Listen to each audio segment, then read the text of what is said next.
Então, a escola de Frankfurt foi um grupo de estudiosos, na verdade, que começaram a se reunir na cidade de Frankfurt, na Universidade de Frankfurt, mais ou menos em 23, em torno de 1924.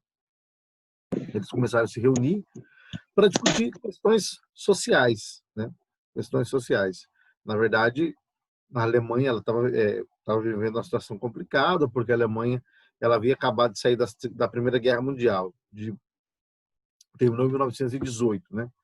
E a Alemanha ela foi humilhada nessa Primeira Guerra Mundial, porque teve o Tratado de Versalhes, que restringia as fronteiras da Alemanha, impedia a Alemanha de ter um exército, a Alemanha teve que pagar muitas dispensas da guerra, a Alemanha teve que pagar, devolveu os territórios de Alsácia e Lorena para a França, que ela havia conquistado da França. Então a Alemanha acabou passando por uma grande humilhação e tudo mais. E alguns homens, algumas pessoas começaram a se reunir para estudar justamente os escritos de Marx, atrelado a Freud, e entender por que os escritos de Marx não deu certo, certo? A escola de Frankfurt é uma escola marxista, né? Alguns gostam de chamar de neomarxista e tudo mais. É uma escola marxista porque ela estuda Marx. Ela tenta aplicar as ideias de Karl Marx na sociedade. Porque a grande questão era assim, Karl Marx ele fez algumas previsões, certo? Karl Marx ele dizia que o capitalismo, por causa de suas contradições internas, iria se autodestruir. Karl Marx acreditava que chegaria um tempo que o capitalismo não iria conseguir se sustentar mais. Por quê? Porque o capitalismo ele era pautado pela exploração das pessoas. Então, o Karl Marx dizia que o capitalismo, dada sua intensa produção, chegaria um tempo em que os produtores iriam produzir muito, muito, muito, e teriam muito em estoque, e porque teriam muito estoque, eles acabariam mandando alguns funcionários embora ou diminuindo seu salário, porque tinha muito estoque, muito produto em estoque. Mas ao mandar os funcionários embora ou diminuir o seu salário, os funcionários que foram mandados embora ou tiveram o salário diminuído, não iam poder comprar, porque perderiam o poder de compra, dado que o salário diminuiria. E se eles perderiam o poder de compra, eles comprariam menos ainda. Então as indústrias que já tinham estoque venderiam menos ainda, porque ao mandar os funcionários embora ou diminuir o salário, elas também estariam diminuindo o poder de compra deles. Consequentemente, os produtos que já estavam estocados continuariam estocados, levando a indústria a demitir o resto dos funcionários, demitir, ou diminuir o salário do resto, o que causaria um efeito em cadeia, né? Por quê?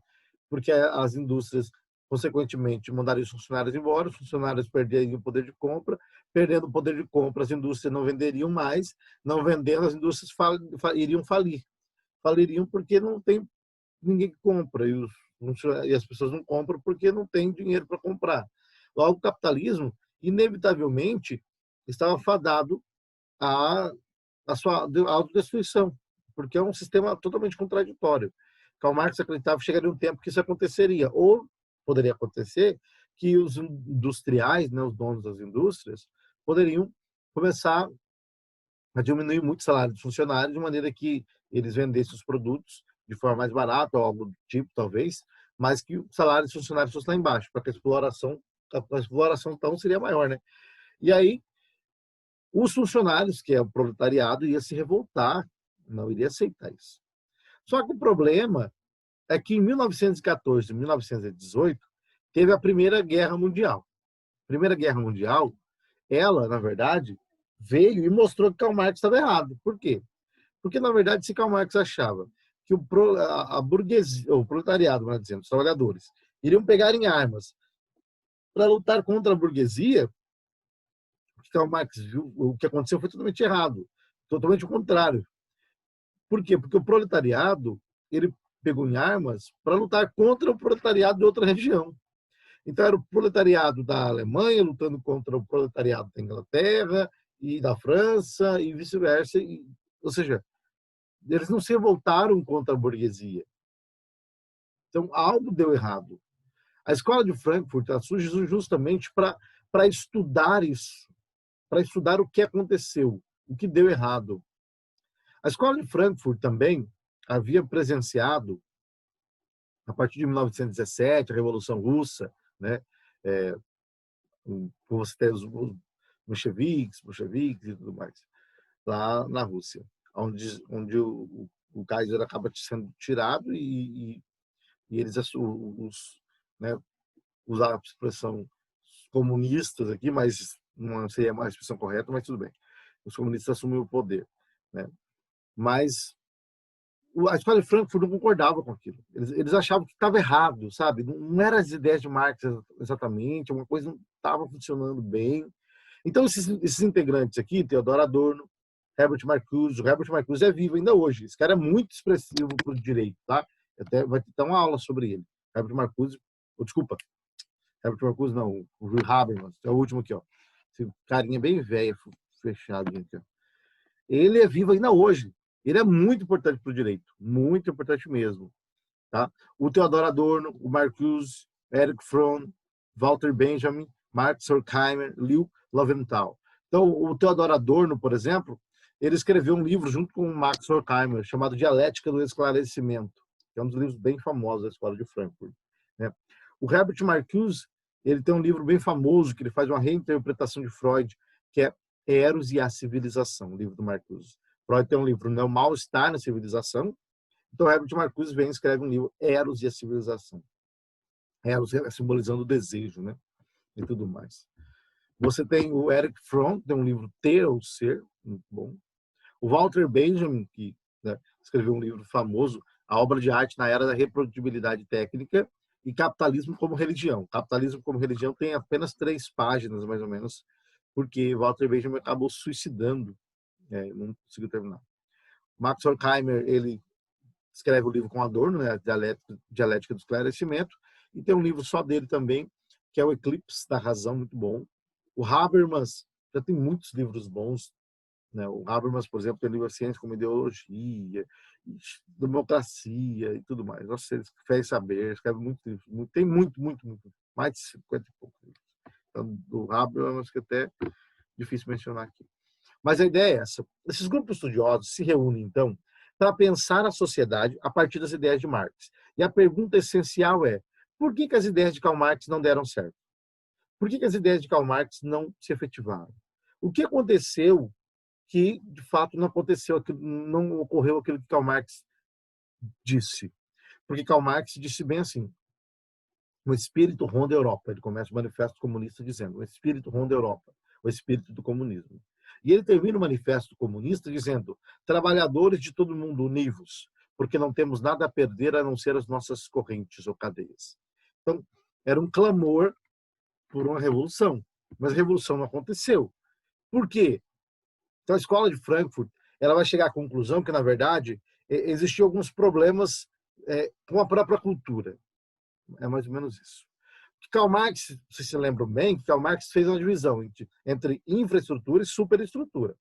A infraestrutura, certo, que é onde se dá a reprodução material, né, questões econômicas e tudo mais, os meios naturais de produção, é ali que se dá a luta de classe. Quem domina a infraestrutura, que são as condições naturais de produção, a terra, por exemplo, né, a terra, a força de produção, o seu gás, trator, as máquinas, o cavalo que trabalha, a vaca que trabalha, puxando, sei lá. Quem detém os meios naturais de produção, as condições naturais de produção, a terra e tudo mais, esse determina a superestrutura. Porque a superestrutura é onde está o edifício ideológico, cultural de uma sociedade, certo? A educação, a arte, o direito, a literatura, a filosofia e assim por diante. Então, quem detém a infraestrutura, que é a base, que são as condições materiais de reprodução da existência, ele determina o resto, ele determina o edifício cultural. Então, para Karl Marx, a questão era muito simples, era atacar a base, certo? Atacar a base, ou seja, tomar os meios naturais de produção, as indústrias, a terra e tudo mais, fábricas, lojas, tomar, e o proletariado iria administrar isso aí, né? Implantar uma ditadura do proletariado. Então, a luta de classe se dá justamente na base, que é na infraestrutura, porque ali quem detém a infraestrutura detém todo o edifício cultural da sociedade. A Escola de Frankfurt vai mostrar por que os trabalhadores não tomaram consciência de sua exploração e não decidiram se revoltar contra a burguesia e tomar os meios naturais de produção. Por que eles não tomaram consciência? Muito simples. Não tomaram consciência porque existe um aspecto ideológico muito forte da cultura, que está moldando, que determina as consciências individuais, que é a superestrutura. O problema está na superestrutura. Por quê? Porque a burguesia ela está criando uma cultura, uma ideologia que, de alguma maneira, cega a visão das pessoas. Ela está criando uma ideologia que nos impede de enxergar a realidade. A gente não consegue ver o que é a realidade. Eu quero ver se eu consigo passar um vídeo aqui. Quero ver se aparece para vocês. Não precisa aparecer o som. Só quero que vocês vejam a imagem. Vamos ver se está certo.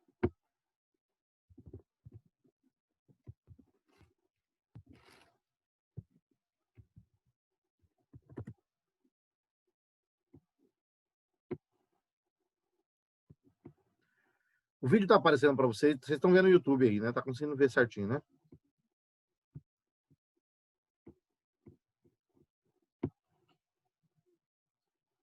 Tá aparecendo bem para vocês aí?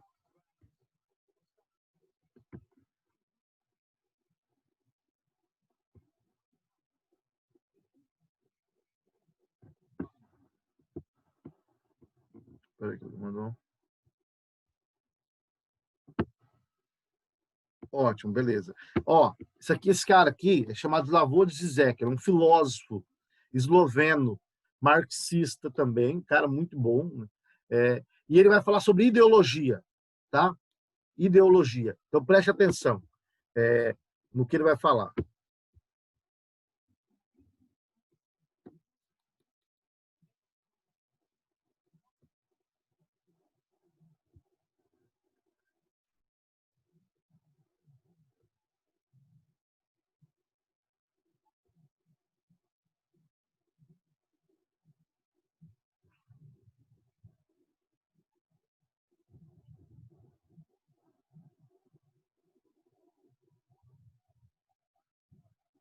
Esse vídeo é muito bom, vocês vão perceber por quê.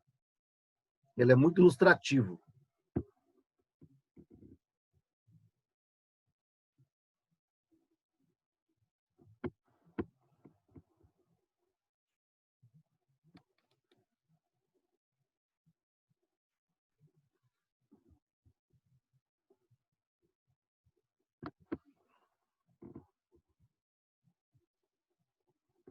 Vou adiantando umas partes aqui para poder ficar mais fácil. Olha, esse cara estava andando ali, isso é um filme, né? Eu não sei o nome do filme, mas ele descreve. Depois vocês podem ver com mais detalhes o vídeo. Esse cara estava andando e ele entra numa casa abandonada e encontra uma caixa com óculos, tá? E ele vai ver que esses óculos são diferentes.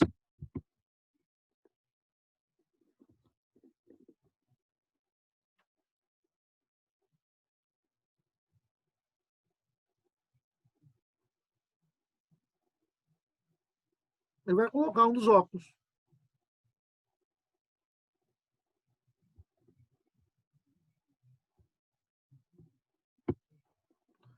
Os óculos funcionam como óculos de crítica à ideologia. Quando ele coloca os óculos, ele enxerga o que está por trás do discurso ideológico que permeia toda a nossa realidade. Vamos olhar para. É muito legal. Quer ver? Ele tira os óculos, olha para tudo, tudo normal. Coloca o óculos, aí está escrito na placa: obedeça. Obedeça. Ou seja, qual que é a ideia? A ideia é que todas a mídia e todo tipo de divulgação, placa, qualquer coisa, tem uma mensagem ideológica visando condicionar a nossa mente para que a gente aceite e reproduza aquilo que eles querem que a gente reproduza. A ideia é de que a ideologia são os óculos naturais nossos. Imagina que a gente tem um óculos natural, sabe? Que você, natural sim, não natural no sentido natural, mas colocado a nós. Você olha tudo a partir da ideologia. Então, tudo que você está vendo, a forma como você pensa, como eu penso, como a gente olha para o mundo, já é uma forma ideológica. Porque aquilo que a gente chama de realidade já é uma construção ideológica de um certo grupo. A gente só reproduz aquilo porque aprendemos desde criança a achar que isso é natural. Se a gente pudesse pegar um óculos que é um óculos que critica a ideologia e colocasse esse óculos e olhasse para tudo, certo? Você não ia olhar McDonald's, por exemplo. Você ia olhar lá algo como coma mais, gaste mais. Por quê? Porque o capitalismo, certo? A ideia é de que o capitalismo ele trabalha com uma ideologia para condicionar a nossa mente, os nossos estímulos, de maneira que a gente venha desejar tudo aquilo que eles querem que a gente deseje. Tá? Mais ou menos isso. Vamos lá. Então, eles permitem que você veja a real mensagem por trás. Ó, o banner normal é esse aqui, ó, certo? Está falando sobre computadores e tudo mais, né? Mas a grande questão não é só isso. Por quê? Porque por trás, você olhar, a mensagem é essa: obedeça. Ele coloca o óculos e a real mensagem é essa.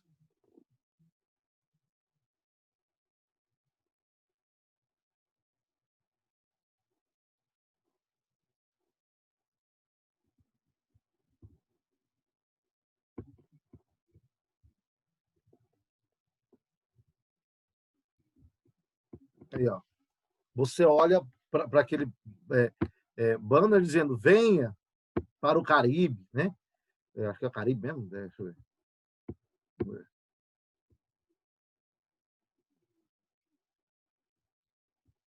É, só que a verdadeira mensagem é case e reproduza, né? Ou seja, casa e reproduza. Essa é a real mensagem. Ou seja, por trás de tudo, de todo produto, tá vendo? O que você tem são mensagens.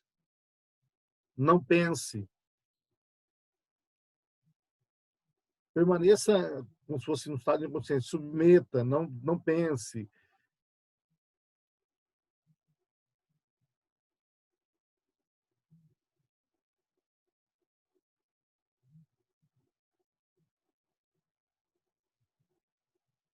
E as pessoas são como zumbis, escravos. Obedeça, não pense.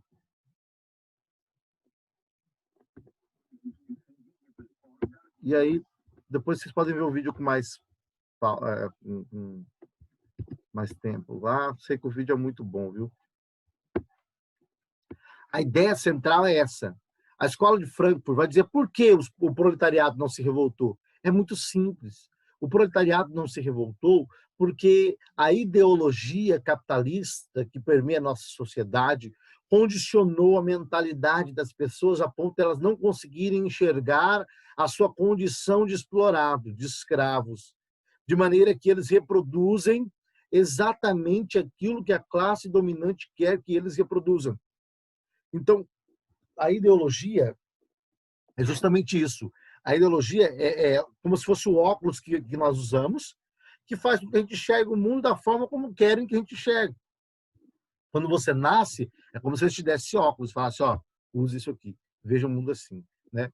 O que temos que fazer, então? Arrancar esses óculos e dar um óculos realista, mostrar a realidade para as pessoas, mostrar para as pessoas que, na verdade, o que está acontecendo é que elas estão sendo exploradas, né? Então, a escola de Frankfurt é esse grupo estudioso aí que surge, né?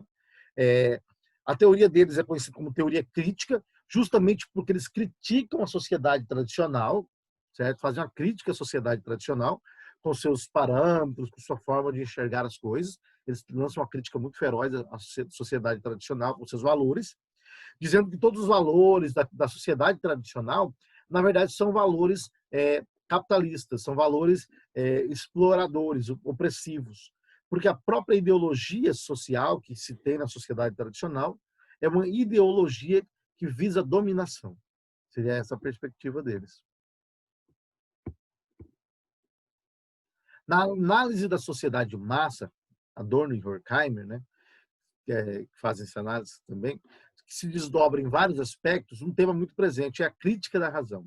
Bom, qual era a grande questão? No livro A Dialética do Esclarecimento, Adorno e Horkheimer, eles fazem uma crítica à sociedade moderna. Por quê? Porque eles dizem que, na verdade, a modernidade, o iluminismo, quando aparece, eles aparecem com propostas interessantes, que são propostas de libertação, emancipação, autonomia, certo? O iluminismo, né, e a modernidade, atrelada ao desenvolvimento científico, tecnológico e tudo mais, tecnociência, surge com propostas atraentes para os seres humanos. O que eles diziam? Diziam assim: nós vamos dar para a humanidade progresso. Mais progresso é sinônimo de felicidade. Mais felicidade, vida boa. A ciência vai trazer para a humanidade o fim das doenças. Os homens não sofrerão mais. A imortalidade será alcançada. Teremos uma sociedade plena, feliz, realizada. Era o mito da sociedade perfeita, da sociedade feliz, através do progresso, desenvolvimento da ciência. Quanto mais a ciência se desenvolvesse, mais o homem iria usar a sua razão, o iluminismo dizia. E ao usar a sua razão, o homem ele se libertaria de todos os mitos, das ilusões que escravizam os seres humanos, sejam elas religiosas, filosóficas, metafísicas ou quaisquer outras que sejam. Os homens se libertariam das ilusões, dos mitos aprisionantes que o iluminismo promovia. O que nós vamos dar para o homem é liberdade, autonomia, emancipação. A humanidade vai ser livre, autônoma, emancipada, vai pensar por si mesma, vai usar a razão. Nós teremos uma era de ouro, Golden Age, a era dourada da humanidade, o progresso e tudo mais, né? A ciência veio para isso, porque atrelada à ciência está o uso da razão que o homem faz. O homem vai dominar a natureza, o homem vai ser o senhor. Só que, na verdade, o que Theodor Adorno, Marx e Max Horkheimer vão mostrar é que justamente a própria modernidade, ou seja, o próprio iluminismo, se tornou um regime totalitário, se tornou um regime opressivo. Por quê? Porque foi essa razão, que eles chamam de razão instrumental da modernidade, do iluminismo. Por que a razão instrumental? Porque a razão é um mero instrumento para fazer algo, né? Uma razão que funciona como mero instrumento. Essa razão, essas crenças na autonomia do homem, da libertação, na emancipação, no domínio da natureza, numa sociedade feliz, no progresso, na realização e tudo mais, essas crenças todas prepararam o caminho para os regimes totalitários, o fascismo na Itália com Mussolini, o nazismo na Alemanha com Hitler e a União Soviética, o comunismo na Rússia, Lenin, Trotsky e Stalin. Ou seja, o que você tem são regimes totalitários. O totalitarismo se configura como um regime que elimina a liberdade individual, a consciência particular. Ele elimina qualquer tipo de pensamento que divirja daquilo que se quer. Então, o totalitarismo é um regime massificador porque ele promove uma massificação das consciências individuais, entende? Ele elimina a liberdade de pensamento, de expressão, a capacidade crítica dos indivíduos. O que o totalitarismo quer é que todos pensem do mesmo jeito, no caso, do jeito que o líder quer. O totalitarismo se configura como um movimento, inclusive, de culto à liderança também, a entronização do líder, sabe? A valorização do líder acima de qualquer outra coisa. É uma coisa interessante. Esses regimes, na verdade, só surgiram por causa dessa sociedade moderna, que se tornou totalitária. O que a Adorno e Horkheimer, escola de Frankfurt, vai mostrar é que o iluminismo se tornou uma espécie de totalitarismo, uma nova barbárie que escravizou os indivíduos. Nos tornamos escravos da nossa própria razão, uma razão que desumanizou os indivíduos, que objetificou o ser, que tornou o indivíduo um mero instrumento, uma mera ferramenta, menos que nada. É aquilo que Karl Marx chamava de reificação do trabalhador e fetichismo da mercadoria. Tratamos o homem como se fosse coisa, e a mercadoria como se fosse um ser. Usamos as pessoas e valorizamos as coisas. O que aconteceu com a modernidade foi a mesma coisa. A modernidade prometia libertação, emancipação, maior domínio e autonomia. O que a modernidade e o iluminismo trouxeram foi a escravização do homem pelo próprio homem. O homem domina a natureza, explora a natureza, mas domina e explora o próprio homem. Você tem um holocausto, por exemplo, onde mais de 6 milhões de judeus foram mortos, sem contar homossexuais, ciganos, marxistas e pessoas com necessidades especiais. Então, muitas pessoas foram mortas porque discordavam de Hitler ou de qualquer outro regime totalitário. Então, o que você percebe? Que o iluminismo, que se prometia ser um movimento de libertação, de emancipação, na verdade se tornou um regime totalitário também, certo? E essa crítica que a Escola de Frankfurt vai fazer, mostrar justamente como que a sociedade se torna uma sociedade opressora a partir dessa realidade. A crítica que a Escola de Frankfurt faz é uma sociedade ideológica Por quê? Porque a sociedade que nós vivemos é uma sociedade de comunicação de massa, tem a mídia e tudo mais, certo? E tudo que acontece na nossa sociedade visa o quê? Promover uma subjetividade massificada. Ou seja, o que seria uma subjetividade massificada? É muito simples. O que a sociedade quer promover é esses indivíduos padronizados, uma padronização, certo? Uma padronização. A sociedade quer que todo mundo pense do mesmo jeito. Essa é a grande questão. Vamos ver aqui. A música do Pink Floyd, Another Brick in the Wall, né? Apenas mais um tijolo na parede. É um clipe.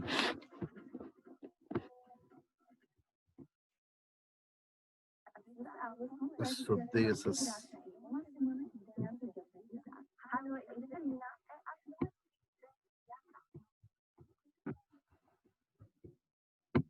Olha só a crítica que essa música faz à sociedade clássica, por assim dizer.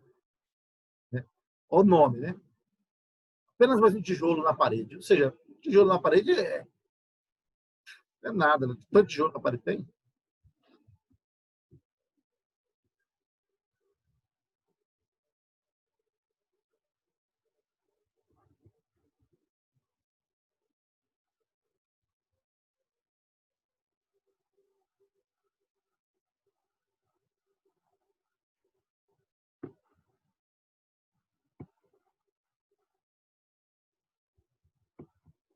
Ó, essa aqui é a sociedade tradicional que a Escola Frankfurt está criticando, tá?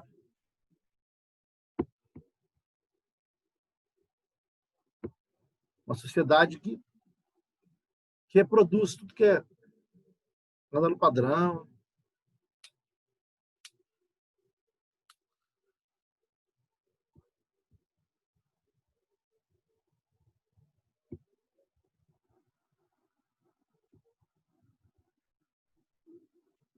Eu vou pular para frente. Ó,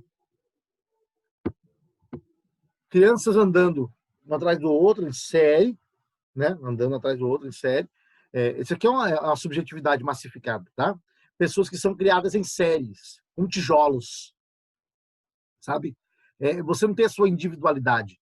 O que o totalitarismo faz é remover a sua individualidade. Você é apenas mais um tijolo na parede. Another brick in the wall. Apenas mais um tijolo na parede. Você só reproduz aquilo que o sistema te põe para reproduzir. Entendeu? Você é feito em série. Tá? Aqui, qual que é a música? We don't need education. Ou seja, nós não precisamos de educação.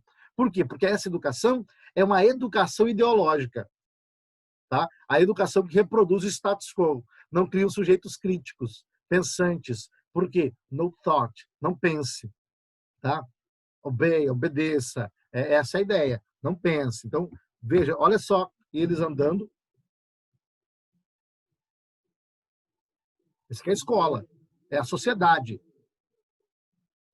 Como que eles vão sair aqui? Veja só.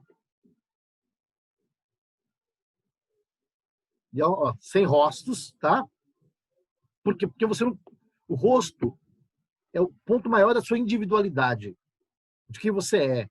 Por isso que Levinas, filósofo, ele vai dizer que eu contemplo Deus na face do outro, porque o outro é aquele que revela para mim, certo? Onde Deus se manifesta, na face do outro. O outro manifesta a eternidade. É no rosto do outro que existe o maior imperativo de todos, vai dizer Levinas, não matarás. Mas se eu apago a face do outro, então o imperativo não matarás também é eliminado. Então, o outro se torna apenas um objeto. Vamos ver onde que eles vão cair, só para.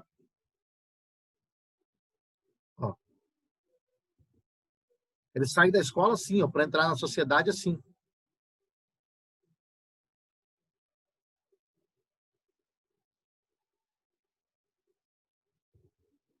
Aí diz, ei, teacher, leave the kid alone. Vocês já deixam as crianças em paz, né? Vocês estão.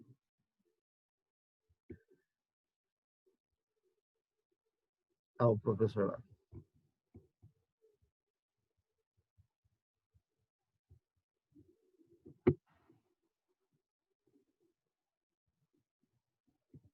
Em série, tudo certinho.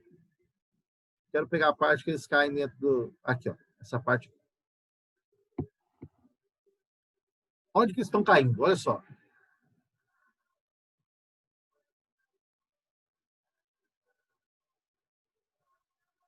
Olha que sai lá embaixo.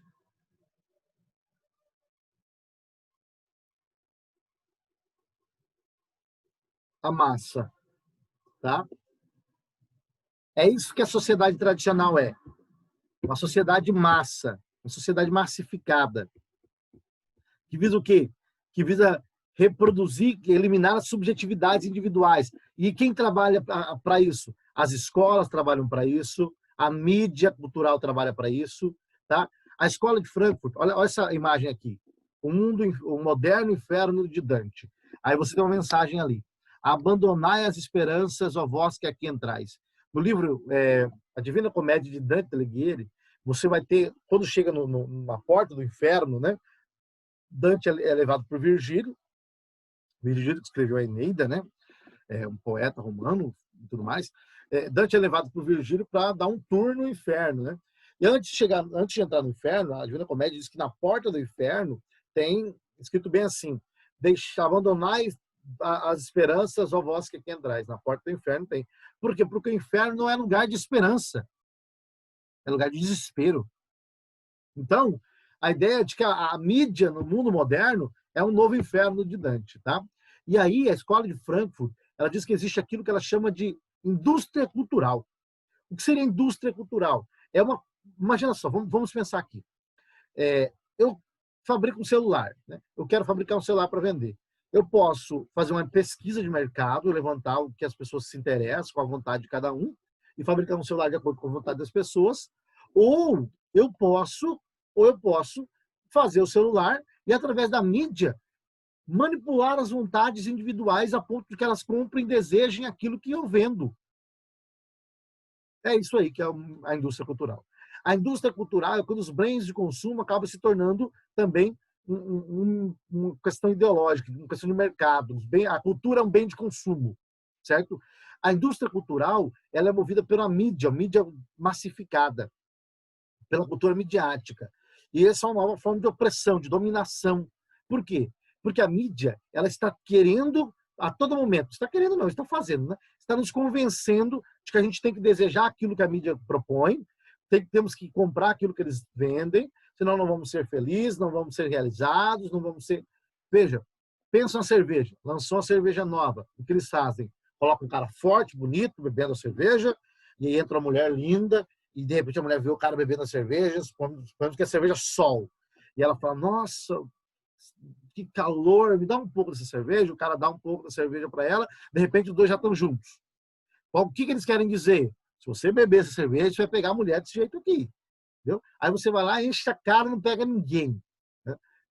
Mostra o cara com um carro novo, né? Lançaram o largo. O cara andando no largo. Aí o cara para no semáforo, aí tá a mulher linda passando, aí a mulher olha, dá um sorrisinho, de repente, no segundo momento, já tá os dois do carro andando e não sei para onde. Qual que é a ideia? Compra esse carro, você vai pegar a mulher assim. Aí eles trabalham no desejo dos indivíduos, na consciência dos indivíduos. Você entendeu? Compre. As mulheres mesmo, no ego. Entende? O homem, na sua consciência. A indústria cultural é uma cultura desenvolvida massificadamente, midiaticamente, para nos fazer consumir mais, comprar mais e sempre estar quietos, ocupados, comprando, sem nos preocupar com nada. É isso que a escola de Frankfurt vai dizer. Por que os cidadãos não se revoltaram? Porque, na verdade, eles estão com a sua consciência aprisionada por uma cultura ideológica dominadora, massificada. Perdemos a nossa individualidade por causa desse sistema massificado, a cultura de massa. A nossa subjetividade, ela foi massificada também. A sociedade tradicional tem que ser criticada, porque a sociedade tradicional é uma sociedade que produz indivíduos acríticos, indivíduos que não pensam, que não passam de mais um tijolo na parede, que perderam a sua individualidade, perderam seus rostos. E a indústria cultural é justamente isso. Segundo Adorno, a cultura ligeira dos meios de comunicação homogeneiza, empobrece, mistura tendências num processo em que se valoriza apenas a novidade. Então, as pessoas começam a desejar as mesmas coisas, uma espécie de estética universal. Tá? O mercado de massa impõe o mesmo esquema de organização, planejamento administrativo das fabricações em série aos produtos e materiais da cultura. Então, tudo é produzido em série. Tá? E nós também estamos, assim, sendo produzidos em séries para pensar o que eles querem que a gente pense, reproduzir o que querem que a gente reproduza. Vivemos dessa forma. Essa crítica que a indústria cultural vai fazer, essa crítica que a indústria cultural vai estabelecer a toda a sociedade, desculpa, que a Escola de Frankfurt vai estabelecer a toda a sociedade, tá? Mostrando que a sociedade ocidental é uma sociedade ideológica que promove a dominação e tirania a partir desses meios de comunicação. Acho que está acabando o nosso tempo aqui.